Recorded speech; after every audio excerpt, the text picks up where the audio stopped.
प्रणाम दोस्तों, स्वागत है आपका मेरे इस YouTube चैनल साहित्य सागर में। दोस्तों, आज मैं आपके लिए लेकर आई हूँ मालती जी जोशी की लिखी कहानी हम बैरागी जन्म के। ईला ऑफिस के लिए तैयार हो रही थी। यूं तो 10-12 दिन बाद काम पर जाना बहुत अखरता है, पर ईला के साथ उल्टा हो रहा था। वो तो जैसे बाहर जाने के लिए तरस गई थी। पिछले दिनों से जरा भी आराम नहीं मिल पाया था। घर में शादी हो तो कोई आराम की सोच भी कैसे सकता है। खासकर यहाँ तो सारा दारोमदार उसी पर है। संदीप और सुनीता तो मेहमान की तरह समय पर आए थे। हाँ, इस बार नीलू की शादी में उन्होंने कुछ आर्थिक सहयोग दिया था। शीलू की शादी में तो दोनों हाथ हिलाते चले आए थे। नीलू की विदाई तो मंगलवार को ही हो गई थी, पर घर मेहमानों से भरा था। फिर एक एक कर मेहमान विदा होने लगे। उनके नेक दस्तूर करते करते ईला हाँफ गई थी, पर माँ थी कि जरा भी रियायत बरतने को तैयार नहीं थी। कल शाम की भोपाल एक्सप्रेस से शीला रानी विदा हुई। इस बार तो पूरे वक्त उनका मुंह घड़े जैसा सूजा ही रहा, इसलिए विदाई में काफी कुछ देना पड़ा। आज शाम 4 बजे अमरकंटक एक्सप्रेस से संदीप भी जा रहा है।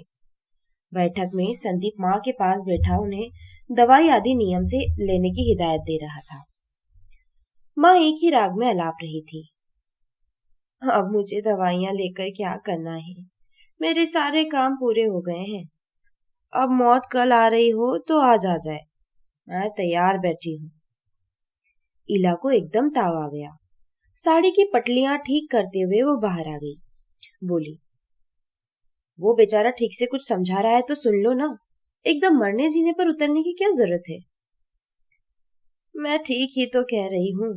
एक नीलू की शादी की फिक्र थी मुझे, सो निबट गई। अब भगवान जब मर्जी हो बुला ले। मान लो भगवान जी तुम्हें पहले ही बुला लेते तो क्या नीलू की शादी नहीं होती? माँ अवाक उसका मुंह देखती रह गई।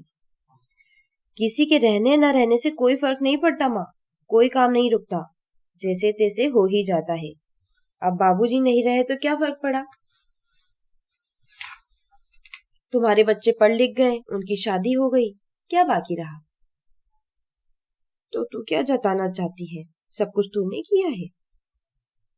मैं कुछ जताना नहीं चाहती माँ, सिर्फ बताना चाहती हूँ कि मरने की इतनी जल्दी न मचाइए माताश्री। आपके सारे काम अभी पूरे नहीं हुए हैं। आपकी एक और लड़की अभी अनब्याही बैठी है। माँ का चेहरा फक हो गया। संदीप भी हतप्रभ रह गया। दीदी को आज क्या हो गया है? इतनी कड़वी बात तो इससे पहले कभी उन्होंने नहीं की। अच्छा संदीप, चप्पल पहनते हुए ईला ने कहा, सॉरी, स्टेशन पर नहीं आ पाऊंगी। अभी से हैप्पी जर्नी कहती हूँ, पहुंचकर फोन करना, बाय। जब तक संदीप को होश आता कि वो उठकर दीदी के पैर छू ले, तब तक तो अपनी एक्टिवा पर सवार होकर सड़क की भीड़ में गुम हो चुकी थी। शाम को दफ्तर से लौटी ईला तो सुशीला सीढ़ियों पर बैठी मिली। क्यों री, यहाँ क्यों बैठी है? माँ ने दरवाजा नहीं खोला क्या? दरवाजा तो खुला है, पर मम्मी जी कह रही हैं कि सब मेहमान चले गए हैं, अब जरूरत नहीं है।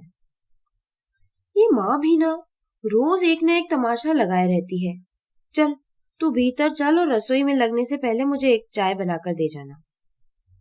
फिर कपड़े बदलते हुए उसने माँ से पूछा, आज हम लोगों का कहीं निमंत्रण है क्या माँ? निमंत्रण कौन देगा? फिर सुशीला को क्यों लौटा दिया? मैंने सोचा 2 जने ही तो हैं। पर वो 2 जने भी खाना तो खाएंगे ना, वो कौन बनाएगा? माँ चुप। तुमने तो अरसे से रसोई में जाना छोड़ दिया है माँ, और बाहर के काम निपटाने के बाद मुझ में भी इतनी ताकत नहीं बचती कि चूल्हे में सिर दे सकूं। मैं तो अब इसे हमेशा के लिए रखने की सोच रही हूँ। अरे, उसके हाथ में जरा भी स्वाद नहीं है, उसकी बनाई सब्जी जरा भी नहीं भाती। तो एक आध सब्जी तुम अपनी पसंद की बना लिया करो ना, हमारा भी जायका बदल जाएगा। अब तो यही करना पड़ेगा। मुझे सहेजने वाली तो दोनों चली गई, अब तो तुम्हारा ही राज है। ईला को गुस्सा आ गया। उसने कहा, मैंने तो सोचा था कि तुम थोड़े दिन बहू की सेवा का सुख उठाओगी। मैंने तो संदीप से कहा भी था। बहू बोली कि आपको छुट्टियों में ले जाऊंगी, अभी दिन भर बाहर रहूंगी, आप बोर हो जाएंगी। ऐसी पता नहीं कितनी छुट्टियां आई और निकल गई। ईला बुदबुदाई और निढाल होकर पलंग पर लेट गई। उसे कभी कभी बहुत आश्चर्य होता है। उसकी शादी की चिंता तो खैर माँ ने हाशिए पर डाल ही दी है, पर उसकी भूख प्यास का, उसके आराम का तो ख्याल रख सकती है। वो 19 साल की थी तब से लगातार खट रही है। इंटरमीडिएट में थी जब बाबूजी अचानक चल बसे। 14 साल का संदीप, 10 साल की शीलू और 6 साल की नीलू एकदम कच्ची गृहस्थी थी। 13वीं से निबटते ही रिश्तेदारों ने जोड़ तोड़ शुरू कर दी। कहा कि झूठा बर्थ सर्टिफिकेट बनवाकर लड़के को चिपका दो। फिलहाल चपरासी ही सही, बाद में तरक्की करता रहेगा। पर अपने इकलौते बेटे के लिए बाबूजी ने बहुत से सपने देखे थे। उन सपनों को पूरा करने का बीड़ा ईला ने उठा लिया और उसे अनुकंपा के आधार पर नौकरी मिल गई। इन 20 वर्षों की कहानी उसके अथक परिश्रम, त्याग और तपस्या की कहानी है। अपने तीनों भाई बहनों को उसने अच्छी शिक्षा दी। भाई को तो इंजीनियर बना दिया। तीनों की शादियां यथाशक्ति धूमधाम से की। आज दफ्तर में सब लोग उसकी तारीफ कर रहे थे। जो लोग उसके कठिन प्रयास के साक्षी रहे थे, उनके पास तो प्रशंसा के लिए शब्द ही नहीं थे। वो उन लोगों को कैसे बताती कि तारीफ तो सभी कर रहे हैं, पर उसके अपने ही उससे खुश नहीं है। माँ इसलिए नाराज है कि नीलू के लिए किसी ने लड़का ढूंढने की जहमत नहीं उठाई, इसलिए उसे खुद ढूंढना पड़ा। उसकी लव मैरिज को वो अपना घोर अपमान समझ रही है। शीलू भी पूरे वक्त मुंह फुलाए ही घूमती रही। उसका कहना था कि उसकी शादी तो जैसे तैसे निपटा दी गई है। अब नीलू की शादी में देखो कैसी टीम टाम हो रही है। नीलू को ये बुरा लग रहा था कि उसने अपने लिए इतना अच्छा घर वर खुद ढूंढा, पर घर वालों ने उनकी कोई कद्र नहीं की। न ढंग से स्वागत सत्कार किया, न ठहराने की ठीक से व्यवस्था। संदीप की बहू अलग नाराज थी कि हमारे वक्त तो रिसेप्शन के लिए पैसे नहीं थे, अब लड़कियों के वक्त तिजोरियां खुल गई है। अब उसे कौन बताता कि इस रिसेप्शन का खर्च संदीप ने ही उठाया है। उसकी तो औकात नहीं थी, पर ये कहना भी मुश्किल है, क्योंकि संदीप ने सख्त हिदायत दे रखी थी कि सुनीता को इस बात की हवा भी न लगने दी जाए, नहीं तो वो मुझे खा जाएगी।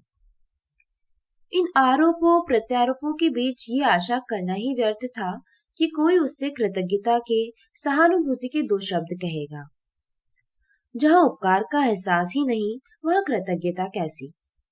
वे सब तो जैसे मानकर चल रहे थे कि जो मिल रहा है वो उनका हक है। वे जैसे भूल ही गए थे कि उनके पास भी एक मन है जिसमें कोमल भावनाएं हैं, जो प्यार की अपेक्षा रखता है। वो तो जैसे पैसे कमाने की मशीन होकर रह गई है।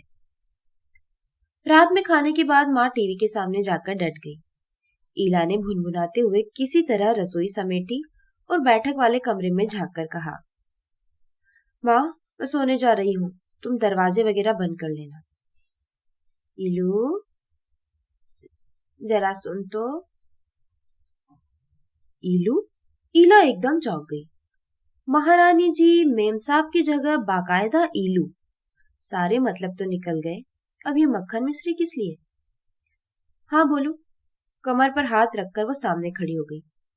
जरा बैठ तो। वो धम से कुर्सी पर बैठ गई। जल्दी बोलो माँ, मुझे बड़ी जोर की नींद आ रही है। संदीप कह रहा था। माँ इतना बोलकर कुछ देर चुप रही। ईला भी चुप बनी रही। संदीप कह रहा था कि वो एक बड़ा फ्लैट लेना चाहता है। ये तो बड़ी अच्छी बात है। बड़ा घर ले लेगा तो कभी कभार तुम्हें भी बुला सकेगा। कम से कम छोटे घर का बहाना तो खत्म हो जाएगा। माँ ने उसके व्यंग्यात्मक टिप्पणी पर कोई ध्यान नहीं दिया और आगे कहा, कह रहा था उसके लिए लोन लेना पड़ेगा। सो तो लेना ही पड़ता है, पर कह रहा था लोन ऐसे ही नहीं मिल जाता, प्रॉपर्टी गिरवी रखनी पड़ती है।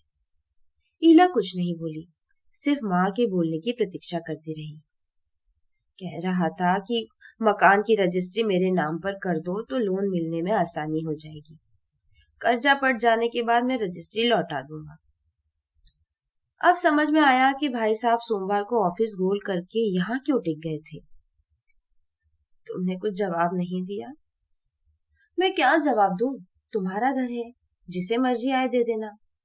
अच्छा, मैं सोने जा रही हूँ। और वो तैश में उठकर अपने कमरे में चली गई। उसका पूरा तन बदन जल रहा था। समझ गई कि नीलू की शादी में जो पैसे दिए गए थे वो महज एक रिश्वत थी। उसका मन वितृष्णा से भर उठा। कभी कभी वो कल्पना किया करती थी कि माँ के बाद घर का बंटवारा हो रहा है। उसके तीनों भाई बहन कह रहे हैं कि हमें कुछ नहीं चाहिए, हमारी दीदी ने अपनी पूरी जिंदगी हमारे लिए होम कर दी है, इस घर पर उनका और केवल उनका हक बनता है। पर भाई ने तो माँ के मरने का भी इंतजार नहीं किया, सब कुछ पहले ही सेट कर लेना चाहता है। सुबह उठी तो उसका मूड बेतरह उखड़ा हुआ था। माँ से आजकल संवाद वैसे ही कम हो गया है। आज तो उसने बात भी नहीं की। देरी का बहाना बनाकर बिना खाए दफ्तर चली गई। वहां भी काम में मन नहीं लगा।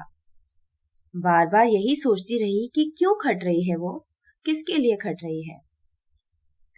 लंच टाइम में संदीप का फोन आया। दीदी, हम लोग समय से पहुंच गए हैं।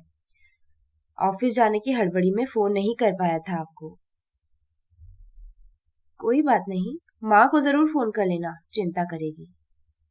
माँ को तो शायद सुनीता ने घर से निकलते हुए ही लगा दिया था। मैंने कहा मैं दीदी से बाद में इत्मीनान से बात करूंगा। संदीप, माँ बता रही थी कि तुम फ्लैट खरीदने की सोच रहे हो। हाँ दीदी, जितना किराया हर महीने भरता हूँ उतनी किस्त में तो इससे बड़ा फ्लैट मिल जाएगा, और जरूरत भी है, ये घर छोटा पड़ने लगा है। ये अच्छा सोचा तुमने, बड़ा घर लोगे तो माँ भी तुम्हारे पास रह सकेगी। यहाँ तो अब उन्हें बोर ही होना है, वहां बच्चों में मन लगा रहेगा। बड़ा घर लेना इतना आसान काम थोड़ी है दीदी, मेन प्रॉब्लम इज फाइनेंस। तो ये घर बेच देते हैं, कुछ लोन ले लेना। क्या हम घर बेच सकते हैं? संदीप के स्वर में उत्सुकता थी। क्यों नहीं, प्रॉपर्टी आखिर होती किस लिए है। हाँ, इसके 5 हिस्से होंगे। अपना हिस्सा मैं तुम्हें दे दूंगी, माँ भी अपना शेयर खुशी खुशी तुम्हें सौंप देगी। रही नीलू शीलू की बात तो माँ उन्हें आसानी से मना लेगी, मुझे पूरा विश्वास है। घर बिक जाएगा तो तुम रहोगी कहाँ? अरे, मैं अपने लिए एक 1 रूम किचन ढूंढ लूंगी, ज्यादा बड़ा करना भी क्या है। उसे लगा कि संदीप पलटकर कहेगा, दीदी तुम्हें अलग छत की क्या जरूरत है, मेरा घर है तो। पर उस ओर शांति ही बनी रही, शायद उसकी बोलती बंद हो गई थी। दोस्तों, कहानी यहीं समाप्त होती है। कहानी आपको कैसी लगी मुझे कमेंट बॉक्स में लिखकर जरूर बताइए। दोस्तों, अगर मेरे द्वारा सुनाई गई कहानी आपको पसंद आ रही है तो प्लीज मेरे चैनल को सब्सक्राइब कीजिए और अपने दोस्तों तथा परिचितों में शेयर भी कीजिए। आपका बहुत बहुत धन्यवाद।